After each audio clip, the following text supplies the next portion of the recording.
പുറത്തുനിന്ന് അതിഥികൾ എത്തുമെന്ന് ഒരുപക്ഷെ വീട്ടുകാർ കരുതിയിട്ടുണ്ടാകാം. അത് സീസൺ ഫസ്റ്റിലെ കൊടൂര വിന്നറായിട്ടുള്ള സാബുമോനായിരിക്കുമെന്ന് സ്വപ്നത്തിൽ പോലും വിചാരിച്ചു കാണില്ല. സാബു എന്ന് പറയുന്ന ഗെയിമറിനെയൊക്കെ നമുക്കറിയാം, പ്രത്യേകം പരിചയപ്പെടുത്തേണ്ട കാര്യമൊന്നുമില്ല. കൊടൂര ഗെയിമറാണ്, എന്ന് വെച്ചാൽ വേറെ ലെവൽ ഗെയിമറാണ്.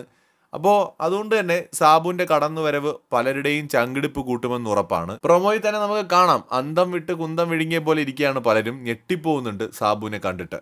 സോ സാബു എന്തായിരിക്കും ചെയ്യാൻ പോകുന്നത്? എനിക്ക് തോന്നുന്നില്ല അവിടെയുള്ള ആരുടെയെങ്കിലും ഗെയിമിനെ തകർക്കാനോ അല്ലെങ്കിൽ ആരുടെയെങ്കിലും ഗെയിമിനെ ബ്രേക്ക് ചെയ്യാനായിട്ടോ വന്നിരിക്കുന്നതാണെന്ന്.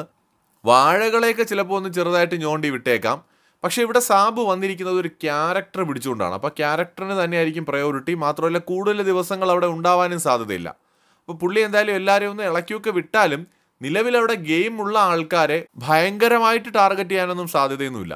വളരെ സിമ്പിളായിട്ട് ഒരു ഗസ്റ്റായിട്ട് വന്ന് പോവുക മാത്രമേ ചെയ്യുള്ളൂ എന്നാണ് എനിക്ക് തോന്നുന്നത്. അല്ലാതെ ഒരു ഗെയിമർ പെർസ്പെക്റ്റീവിൽ കഴിഞ്ഞ സീസണിൽ രജിസാറോ അല്ലെങ്കിൽ റോബിനോ വന്നതുപോലെ ആയിരിക്കില്ല ചിലപ്പോൾ സാബു വന്നിരിക്കുന്നത്. അതായത് ഇപ്പോൾ ഒന്നാമത് അവിടെ ചിലർക്ക് മാത്രമാണ് ഗെയിം ഉള്ളത്. അവരുടെ ഗെയിമിനെയും കൂടെ മൊനയൊടിച്ച് വിട്ടാൽ പിന്നെ എന്ത് ചെയ്യും? അപ്പോൾ അതുകൊണ്ട് അതിനുള്ള സാധ്യത കുറവാണ്. എന്നാലും സാബു ആയതുകൊണ്ട് നമുക്ക് പ്രതീക്ഷിക്കാം എന്തെങ്കിലുമൊക്കെ ഒപ്പിക്കാതിരിക്കില്ല.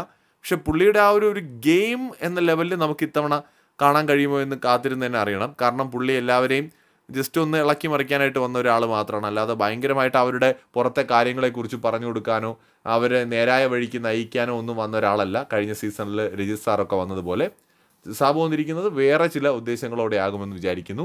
എന്തായാലും നമുക്ക് വന്നതിന് ശേഷം ബാക്കി കാര്യങ്ങൾ വിശദമായി സംസാരിക്കാം.